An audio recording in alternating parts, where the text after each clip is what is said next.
saudara sehat. Yang baik, terima kasih. Saya minta waktu sebentar untuk kita sama-sama saling belajar terkait dengan apa yang saya peroleh dari guru penggerak. Bapak Ibu yang saya hormati, mungkin kita sama-sama mengikuti kegiatan ini. Saya berbagi praktik untuk kita bisa terapkan di sekolah kita. Jadi yang nanti saya sampaikan ini adalah terkait dengan budaya positif yang nantinya kita tanamkan di sekolah kita. Ketika kita menanamkan budaya positif, maka kita harus mempersiapkan lingkungan yang aman, nyaman untuk proses belajar mengajar di sekolah kita bisa berjalan dengan baik. Ini yang dapat saya sampaikan, dan kita sama-sama perlu untuk mengikuti kegiatan ini dengan baik. Dan seharusnya didukung oleh kepala sekolah, tapi kebetulan saya guru penggerak yang berasal dari kepala sekolah, dan saya langsung untuk memandu kita. Baik Bapak Ibu, terkait dengan budaya positif, saya akan menyebarkan apa-apa yang termasuk dalam budaya positif. Baik Bapak Ibu, sebelum kita memulai, kita mengerahkan fokus kita kepada yang satu permainan. Untuk itu saya minta Bapak Ibu untuk berdiri sebentar. Untuk kita lakukan itu harus dulu semangat, Bapak Ibu harus dulu. Mungkin sambil berhadapan atau menatap saya memikirkan satu hal positif, dan ketika mendapatkan itu hal positif, maka kita bisa memberi senyum, tapi bukan senyum yang dibuat-buat, yang senyum yang sesungguhnya. Jadi pertama kita setengah mati Bapak Ibu, tapi setelah itu mungkin sudah muncul senyum yang sebenarnya. Jadi baik Bapak Ibu, ini 10 detik sebenarnya, bukan 1 jam. Ya, kita mau melakukan sesuatu yang harus berpikir positif. Ya, ini kaitan ya kita berbicara tentang budaya positif, maka saya sengaja buat seperti itu sehingga Bapak Ibu bisa fokus, jangan ada pikiran negatif. Jadi baik, terima kasih Bapak Ibu, silakan kembali. Jadi baik Bapak Ibu, kita masuk pada positif. Apa yang sudah terpapar, Bapak Ibu bisa berpikir, dan itu sesuai dengan konsep materi. Saya mau menanyakan Bapak Ibu, kira-kira menurut Bapak Ibu budaya positif itu ya bagaimana? Untuk Bapak Ibu ada pemikiran pemahaman sendiri, bisa sampaikan. Sejauh ini ya kita tahu ya budaya positif. Baik, terima kasih. Budaya positif menurut saya segala sesuatu yang kita alami, baik itu dalam tindakan di kelas atau persoalan-persoalan yang menyulitkan kita sebagai pendidik untuk membangun relasi yang baik dengan anak. Positif ya pada intinya ada 5 konsep inti. Ya, 5 konsep inti. Yang pertama adalah disiplin positif, motivasi perilaku manusia, keyakinan kelas, kebutuhan dasar manusia, posisi kontrol restitusi, dan segitiga restitusi itu. Jawaban Bapak Ibu yang berhubungan dengan ke-6 konsep inti itu terkait dengan budaya. Ya, jika kita menerapkan budaya positif, maka paling tidak ada enam konsep itu ada pada diri kita. Jadi baik Bapak Ibu, kita akan menguraikannya satu persatu. Kita start dari disiplin positif. Tadi itu gambaran umum, dan sekarang kita sebelum kita lanjut untuk menguraikan satu persatu, perlu untuk kita sepakat kegiatan ini. Ya, kita akan membuat kesepakatan kelas, dan saya sudah mencantumkan beberapa, dan mungkin Bapak Ibu bisa tambah yang lain. Kalau pas kita tidak pakai kesepakatan yang ada. Jadi bagian pertama, aktif mengikuti kegiatan sampai selesai. Yang kedua, saling menghargai orang lain jika berbicara. Yang ketiga, menjaga kebersihan, bekerja sama. Mungkin ada poin lain yang kita bisa pakai. Apakah pas? Kalau pas kita sahkan dan kita lanjut. Ya baik, terima kasih. Sebelum mengatakan pas, kita lanjut, kita satu persatu Bapak Ibu. Yang pertama adalah disiplin positif. Ini punya pemahaman juga terkait dengan disiplin ini. Dan itu budaya positif. di mana ada 5 konsep inti, yang salah satunya adalah disiplin positif. Mungkin Bapak Ibu kasih pandangan terkait dengan disiplin positif. Baik, dari saya, disiplin positif itu ada 2 bagian. Yang pertama itu bagaimana kita berdisiplin dengan cara berpakaian seperti siswa dengan guru. Yang kedua, bagaimana kita berdisiplin atau konsisten dengan waktu pagi kita datang ke sekolah jam berapa, waktu jam keluarnya jam berapa. Sekian dari saya. Ya baik, terima kasih, luar biasa jawabannya. Disiplin positif itu suatu cara penerapan disiplin yang mengajarkan anak bertanggung jawab, yang membutuhkan kesadaran diri berdasarkan nilai-nilai kebajikan. Jadi Bapak Ibu banyak sekali nilai-nilai kebajikan, yang salah satunya adalah tanggung jawab, saling menghargai, yang tadi Bapak Ibu sudah menyebutkan. Berikut, disiplin positif dari ke arah disiplin diri yang dapat mengontrol diri dalam melakukan segala tindakan. Disiplin diri dapat membuat murid memahami dan menyadari berdasarkan motivasi internal, bukan akibat paksaan, ujian, atau hukuman. Jadi yang pertama beriman kepada Tuhan Yang Maha Esa dan berakhlak mulia, yang kebinekaan global, mandiri, bernalar kritis, bergotong dan kreatif. Itu tidak keluar dari situ. Karena itu karakter siswa semuanya terletak di situ. Ini lanjut. Ya Bapak Ibu, hal yang kedua adalah motivasi perilaku manusia. Yang itu poin yang kedua. Mungkin Bapak Ibu, apa itu motivasi? Ya motivasi, mungkin Bapak Ibu punya pandangan terkait motivasi bisa. Terima kasih atas waktu yang saya peroleh. Menurut saya motivasi itu suatu ajaran yang perlu kami sampaikan kepada peserta didik, dan kami sebagai pengajar juga kami harus lakukan sesuai dengan apa yang kami sampaikan. Terima kasih. Ya baik, terima kasih Ibu. Bapak Ibu, pada poin yang ketiga adalah keyakinan kelas atau keyakinan sekolah. Sebelum kita lanjut, mungkin saya tanya, apa yang Bapak Ibu tahu terkait dengan keyakinan kelas dan juga aturan? Mungkin bahwa itu sama atau berbeda. Terima kasih atas waktu dan kesempatan yang saya peroleh. Kalau menurut saya keyakinan sekolah atau keyakinan kelas itu sama, yaitu dilihat dari keyakinan sekolah ini atau keyakinan kelas ini, dia harus aman, bersih, dan tenang sehingga kita menjalankan proses belajar mengajarkan kelas ini dan keadaan yang tenang. Mungkin itu yang dapat saya sampaikan. Terima kasih. Ya baik, terima kasih Junadi. Berdasarkan teori yang seperti yang terpampang, keyakinan merupakan nilai-nilai kebaikan atau prinsip-prinsip yang disepakati secara universal. Jadi disepakati secara umum. Kemudian orang akan lebih semangat atau tergerak untuk melaksanakan keyakinan daripada hanya mengikuti aturan. Ya baik Bapak Ibu, itu pembentukan keyakinan kelas. Ya, keyakinan kelas bersifat lebih abstrak. Jadi abstrak itu tidak terlalu nampak. Ya bersifat abstrak daripada peraturan yang lebih rinci. Jadi dia tidak terlalu rinci untuk keyakinan kelas, tidak terlalu rinci, dia bersifat umum. Yang berikut keyakinan kelas berupa pernyataan universal. Dari sudah pernyataan keyakinan kelas selalu dibuat dalam bentuk positif. Baik Bapak Ibu, yang berikut keyakinan kelas harusnya tidak terlalu banyak sehingga bisa mudah untuk diingat oleh anggota kelas. Jadi dia berkisar antara 3 sampai 7. Keyakinan kelas adalah sesuatu yang dapat diterapkan di lingkungan itu.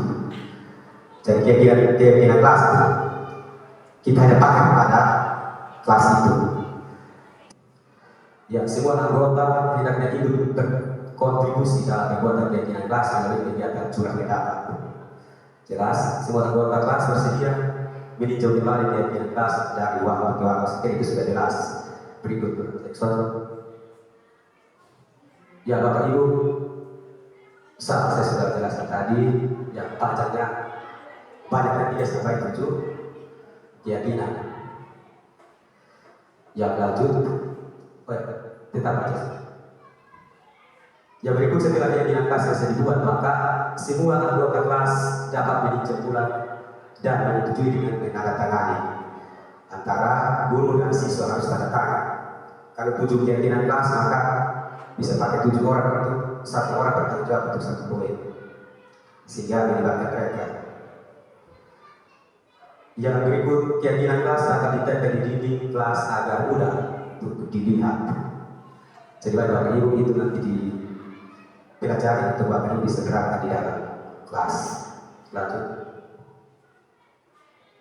Baik Bapak Ibu, yang berikut adalah langkah-langkah pembentukan keyakinan kelas. Jadi bagian pertama memberikan kesempatan kepada semua siswa untuk berpendapat tentang peraturan yang telah disepakati di kelas. Jadi mungkin pertama bisa apa yang mereka sampaikan negatif, ya Bapak Ibu bisa kembali jadi positif. Yang mencatat sebuah masukan, yang berikut menyusun keyakinan kelas dengan prosedur yang ada, ya buat kalimat negatif menjadi positif. Ya itu contoh sederhana. Saya tidak jabarkan di kelas, tapi contohnya jangan berlari di kelas, bisa juga menjadi berjalanlah di kelas. Jadi baik Bapak Ibu itu negatif menjadi positif. Ya lanjut. Ya contoh keyakinan kelas. Ya contoh keyakinan kelas. Ya setiap berkomunitas perlu senang. Ya perlu belajar, perlu saling menghargai. Ya merasa aman. Jadi merasa aman itu dia bisa juga jangan diri, jangan ini, jangan tergantung mereka itu dia sudah secara umum seperti itu. Yang berikut hari di kelas tepat waktu, jadi tidak rinci bila masuk begini jam sekian, jam sekian, tapi dia tepat waktu berarti bersifat umum. Ya 12 bakal tempatnya berarti terhadap tugas. Jadi itu dia bisa menjaga untuk bertugas tetap jika belum memberi tugas. Ya itu di dan secara umum seperti itu bersikap positif. Itu berapa? Lanjut. Jadi Bapak Ibu, materi adalah kebutuhan dasar manusia. Ya Bapak Ibu, kira-kira kita sebagai manusia, kita biasa butuh apa? Ya kalau Bapak Ibu di rumah, tapi saya di rumah butuh apa? Terhadap dia apa? Ya baik, terima kasih. Kalau kita sebagai manusia, kita butuh makan, minum. Ya baik, terima kasih. Kita butuh makan, minum. Ya itu ya kita butuh baju. Ya baik, terima kasih. Kita sebagai manusia, kita membutuhkan makan, minum, pakaian, tempat tinggal, dan membutuhkan teman atau kawan. Ya baik, terima kasih. Kita sudah terjawabnya. Kita manusia, kita butuh apa? Jadi itu adalah kebutuhan dasar manusia, apa dasar kita sih kita butuh. Jadi Bapak Ibu, semua yang diberikan jawaban itu tepat, tidak ada yang salah, yang sesuai dengan kebutuhan kita sebagai manusia. Ya kalau di rumah bisa butuh kasih sayang, yang butuh untuk diperhatikan. Kalau tidak diperhatikan ya pasti kita punya pikiran sudah mulai negatif, kita bisa keluar dari zona itu. Dan dasar. Lanjut Pak Edson. Jadi Bapak Ibu, ya berdasarkan teori ada 5 kebutuhan dasar manusia. Dan sesuai dengan jawaban Bapak Ibu tadi semuanya benar dan menjawab kelima kebutuhan dasar manusia yang ada. Yang pertama itu kebutuhan untuk bertahan hidup. Jadi perlu untuk kita sebagai guru harus tahu mana yang bertahan hidup. Ya kalau di sekolah anak-anak mengambil barang-barang lain mungkin seperti makanan, mungkin dia butuh untuk dia bisa bertahan hidup dalam hal ini menahan lapar. Ya itu salah satu contoh. Yang kedua Bapak Ibu, kebutuhan cinta kasih sayang atau kebutuhan untuk diterima. Jadi anak kalau buat kesalahan-kesalahan itu pasti punya dasar. dasar setiap manusia itu pasti berbeda. Kemudian kebutuhan kebangsaan, kebutuhan kebebasan, dan kebutuhan kesenangan. Dan itu yang kita butuh. Kita butuh sebagai manusia. Kita melakukan hal yang tidak baik itu karena berdasarkan itu lima poin yang ada. Ya baik, lanjut. Jadi Bapak Ibu, sesuai dengan yang tadi terkait dengan kebutuhan dasar manusia, ada contoh seperti kasus salah satunya adalah Ibu Sulaika, guru wanita kelas 8A, sedang ingin menghadapi salah satu guru di kelasnya, yaitu bernama Tommy. Ya, beberapa anak telah mengeluh Tommy yang sering kali meminta bekal makan siang mereka dengan paksa. Ya, jika kita menghadapi situasi seperti yang dialami oleh Ibu Sulaika, apa yang akan kita lakukan? Dan menurut Bapak Ibu, kira-kira apa alasan Tommy melakukan hal tersebut? Jadi Bapak Ibu, mungkin ada kadang berbeda-beda semua, karena Bapak Ibu itu pasti tidak salah, semuanya benar. Baik Bapak, kalau menurut saya alasan Tommy kenapa dia melakukan hal seperti itu, mungkin di rumah itu dia kurang mendapatkan perhatian dari orang tua sehingga dia tidak membawa bekal di sekolah, jadinya meminta makanan pada teman-teman yang membawa makanan. Terima kasih. Terima kasih, ini jawabannya. Ya baik Bapak Ibu, kemungkinan jawaban karena ini bersifatnya tidak dijelaskan secara laris dalam kejadian ini. Yang pertama, karena dia lapar dan orang tua tidak membawakan bekal makan siang, maka kebutuhan dasar yang sedang dia berusaha untuk dipenuhi adalah kebutuhan untuk bertahan hidup. Yang kedua, karena mungkin dia merasa senang temannya jadi diperhatikan. Kadang-kadang seperti itu dia nakal karena mencari untuk orang lain mengenal, orang lain tahu dia punya kelebihan tertentu. Ya, ketika temannya melaporkan tindakan itu pada gurunya dan gurunya memberitahu orang tuanya, sehingga orang tuanya jadi memperhatikan dia, maka kebutuhan dasar yang sedang dipenuhi untuk dia adalah kebutuhan akan kasih sayang. Jadi terkadang melakukan seperti itu untuk guru atau anak lain bisa melapor orang tua agar orang tua bisa menaruh perhatian.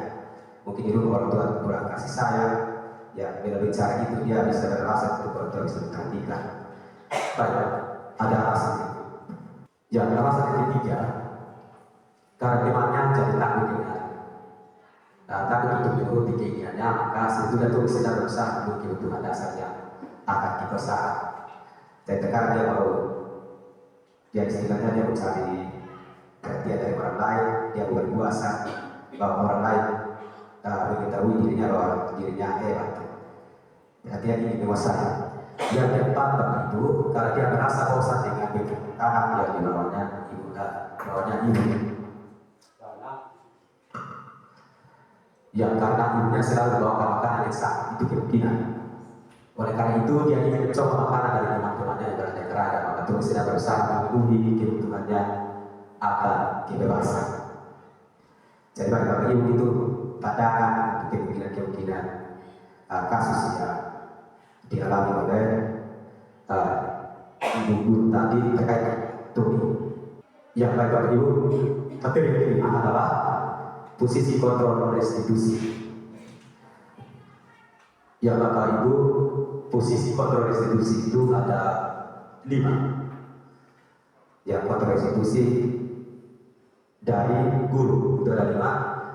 Yang pertama, guru sebagai penghukum, guru sebagai pembuat merasa bersalah, guru sebagai teman, guru sebagai monitor atau pemantau, guru sebagai manajer. Itu Bapak Ibu, lalu sebagai teman. Jadi kita posisikan kita dengan guru bahwa kita menganggap bahwa kita ini teman, jadi kita halus-halus, jadi secara keluarga, ya itu juga masih pengaruh. Yang keempat Bapak Ibu, guru sebagai pemantau. Jadi guru sebagai pemantau itu ketika anak Islam contohnya seperti terlambat masuk kelas, contohnya terlambat 20 menit sesuai dengan apa yang telah ditonton, ya kita memberi konsekuensi setelah istirahat 20 menit dipakai untuk menyelesaikan tugas ini. Tinggal kita pantau. Atau dia melakukan sesuatu untuk sebagai konsekuensi, itu juga termasuk dalam terpantau. Ya, contoh kasus yang lain Bapak Ibu seperti anak salah menjawab, ya kita suruh tulis 1000 kali. Dan itu juga termasuk dalam buku. Jadi Bapak Ibu, yang paling terakhir adalah urus sebagai manajer. Jadi yang paling tepat untuk kita gunakan adalah kita sebagai manajer. Jadi kita sebagai manajer kita menggunakan segitiga institusi. Karena ini berkaitan dengan proses kontrol sebagai institusi. Jadi Bapak Ibu, ciri-ciri institusi seperti yang pertama, institusi bukan menebus kesalahan, tetapi untuk belajar dari kesalahan. Ya, sekali lagi, restitusi bukan menebus kesalahan, tetapi untuk belajar dari kesalahan. Yang berikut, restitusi memperbaiki hubungan. Restitusi adalah tawaran, bukan paksaan. Kemudian, restitusi menuntut untuk melihat ke dalam diri. Restitusi mencari kebutuhan dasar yang mendasari tindakan. Restitusi diri adalah cara yang terbaik. Restitusi fokus pada karakter, bukan tindakan. Restitusi menguatkan, restitusi mengembalikan siswa yang berbuat salah pada kelompoknya.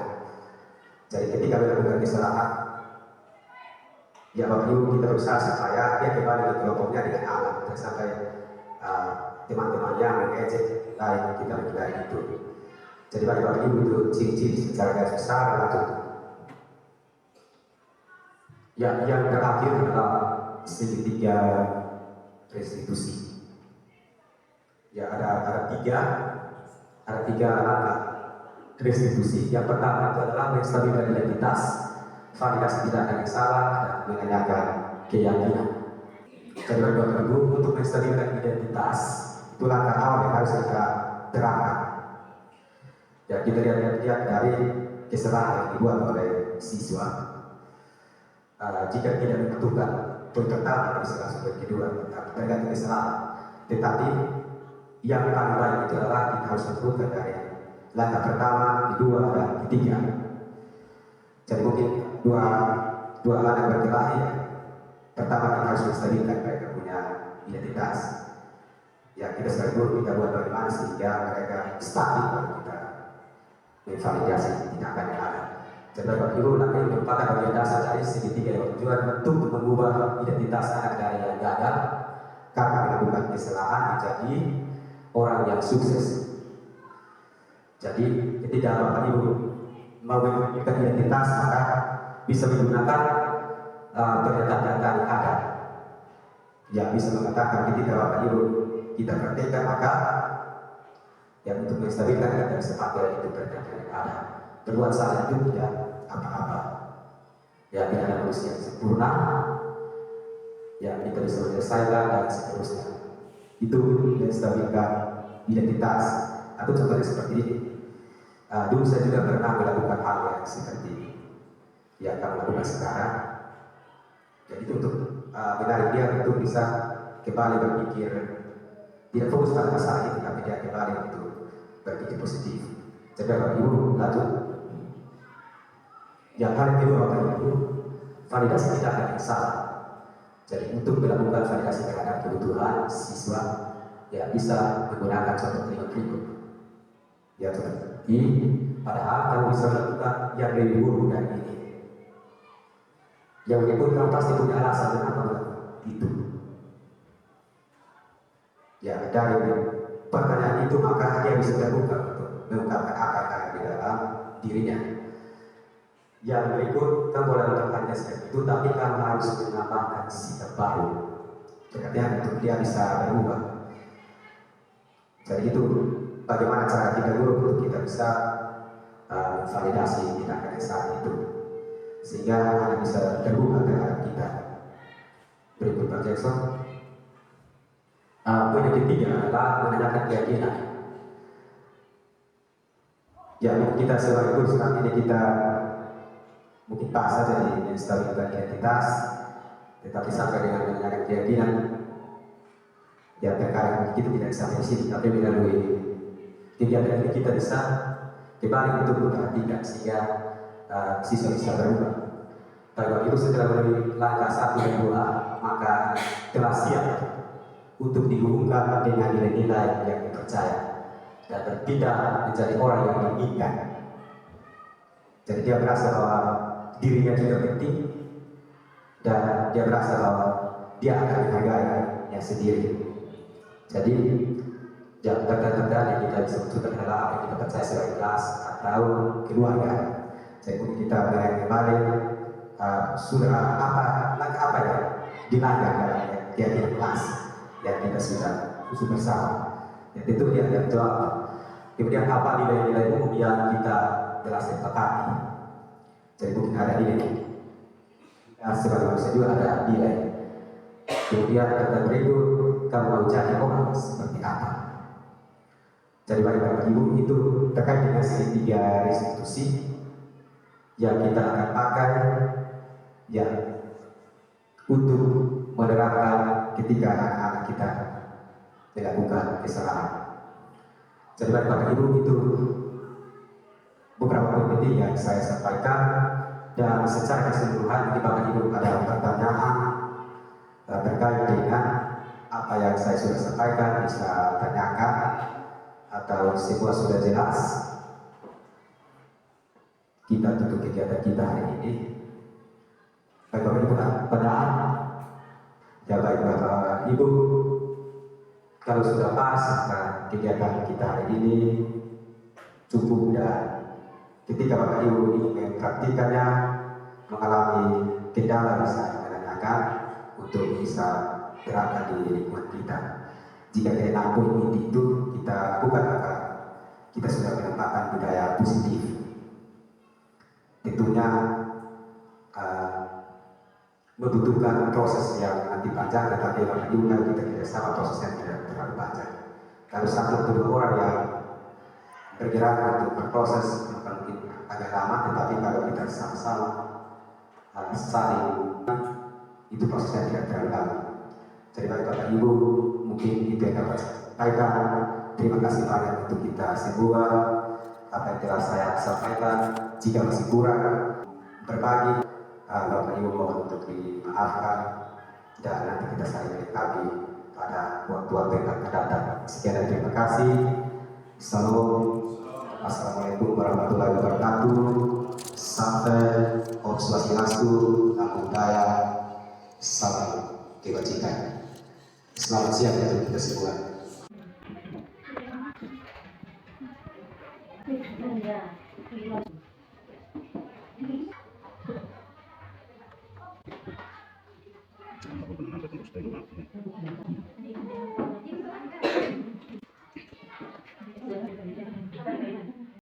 Sehangat sang mentari, secerah sang pelangi, sambutlah kami, sang pengubah negeri. Guru bergerak pasti, berbagi dan mengabdi, religi dan mandiri. Selamat pagi. Apakah semua sehat? Sehat. Terima kasih, saya juga sehat, semua sehat ya. Yang perlu untuk kita lakukan ini adalah saya akan menyampaikan beberapa hal. Yang pertama terkait dengan keyakinan kelas. Apakah ada yang sudah tahu keyakinan kelas? Misalnya sudah pernah dengar yang namanya keyakinan kelas? Sudah belum? Ya belum. Ya baik, terima kasih. Sudah pernah dengar peraturan? Sudah. Sudah. Dan peraturan itu seperti apa? Bisa bersihan. Ya. Menjaga kebersihan itu positif. Baik, terima kasih. Menjaga kebersihan, yang itu sudah sama dengan yang kita buat keyakinan kelas. Ya, yang tadi peraturan itu ada perbedaan ya, perbedaan antara peraturan dengan keyakinan kelas. Kalau terkait dengan peraturan, maka peraturan itu dibuat oleh satu orang. Contohnya kami sebagai guru, kami buat aturan, anak-anak harus ikut, kami punya aturan. Sementara tidak berlaku untuk kami. Sedangkan keyakinan kelas itu atas kesepakatan kita bersama antara guru dan siswa. Sudah paham ya? Sudah. Dan itu kita sepakat bersama untuk kita sama-sama apa bertanggung jawab. Kira-kira sudah paham toh? Sudah. Ya, yang berikut, perbedaan berikut adalah keyakinan kelas itu kita buat itu menghindari kalimat-kalimat negatif seperti dilarang makan, dilarang membuang sampah di dalam kelas, itu tidak diperkenankan. Itu terkait dengan budaya positif, maka kita buat sesuatu harus positif, tidak boleh negatif. Paham ya? Ya, yang berikut. Nah, tadi saya sudah sampaikan dilarang itu tidak dipakai. Kebersihannya, buanglah sampah pada tempatnya, itu positif ya. Tapi kalau dilarang buang sampah di dalam kelas sudah negatif. Jadi kalau negatif bisa dipakai dalam peraturan, tapi keyakinan kelas dia harus bersifat positif. Tapi dilarang merokok, pakai kawasan bebas rokok. Ya, kira-kira seperti itu ya. Nah, untuk langkah berikut, nah kalian menuliskan satu orang satu keyakinan kelas, ditulis dalam bentuk positif. Ya, tulis apa yang menjadi prioritas di kelas ini, tuliskan seperti itu. Nanti setelah itu baru dikelompokkan mana yang sama, tentu sama ya. Ya, tulis sesuai dengan yang kamu pikirkan, yang penting positif. Jadi baik, itu penjelasan singkat dari saya. Dan sekarang saya akan membagikan post-it untuk bisa tiap orang menuliskan salah satu.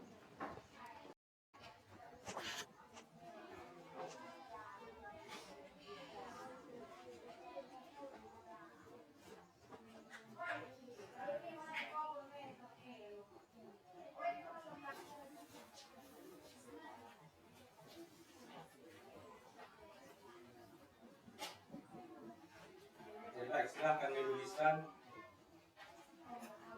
satu orang satu keyakinan kelas. Setelah tulis, maka ditempelkan di papan yang disediakan. Kemudian nanti kita bahas sama-sama mana yang sama kita kelompokkan ya. Jadi paling tidak nanti dipakai 5 atau sampai 7 keyakinan kelas.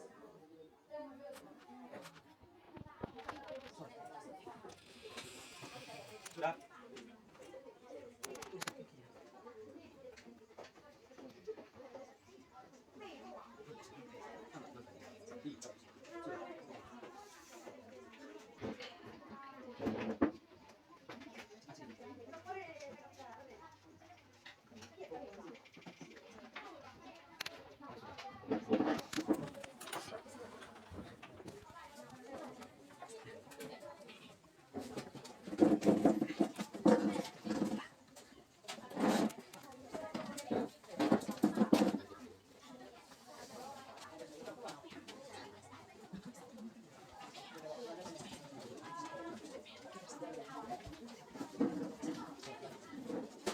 Ya, baik, dadah.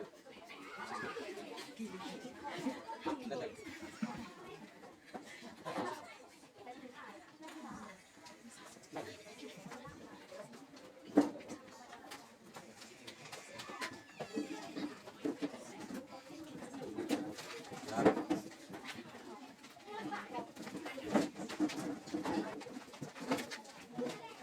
Sudah.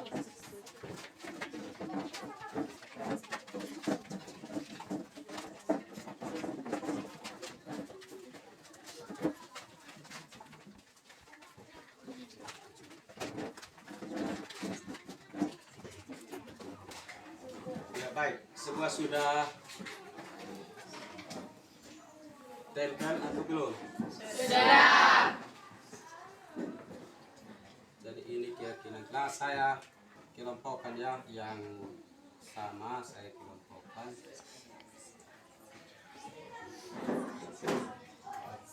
Tepat waktu.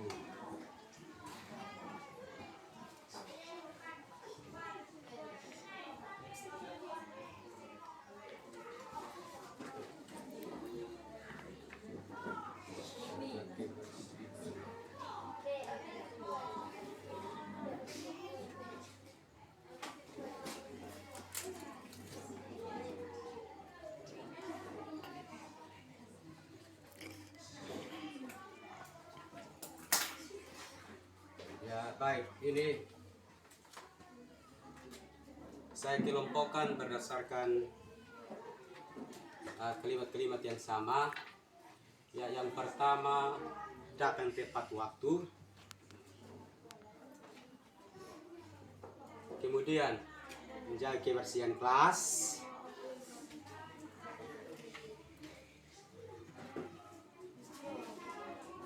Berpakaian rapi. Lihat sama.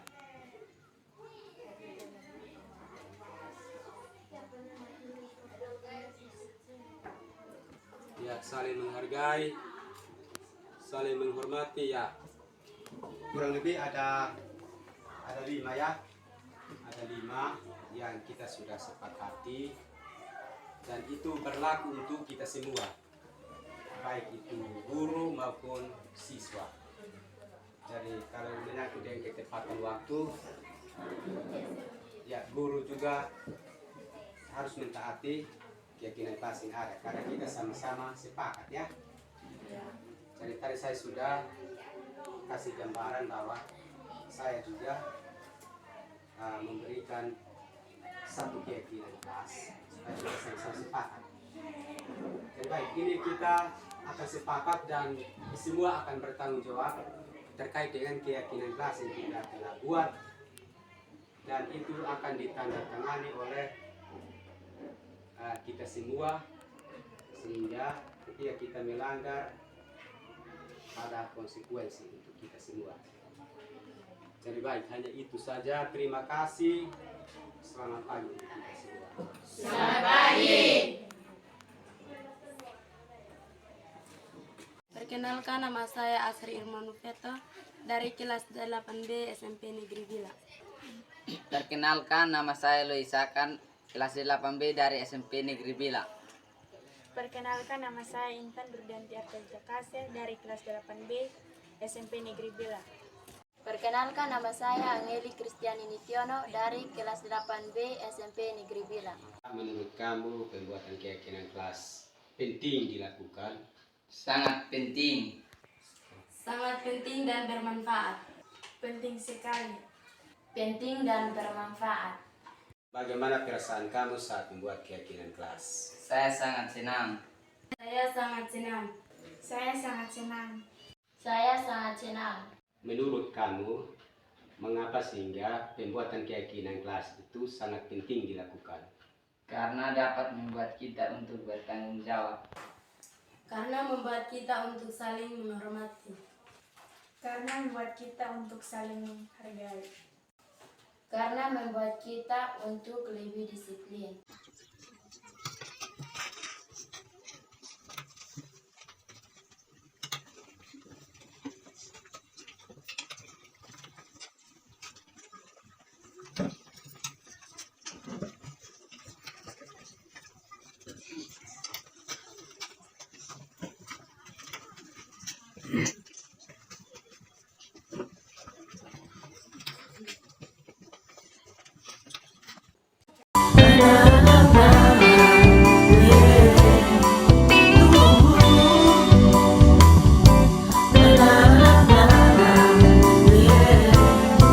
Sehangat sang mentari, secerah sang pelangi, sambutlah kami sang pengubah negeri. Guru bergerak pasti berbagi dan mengabdi.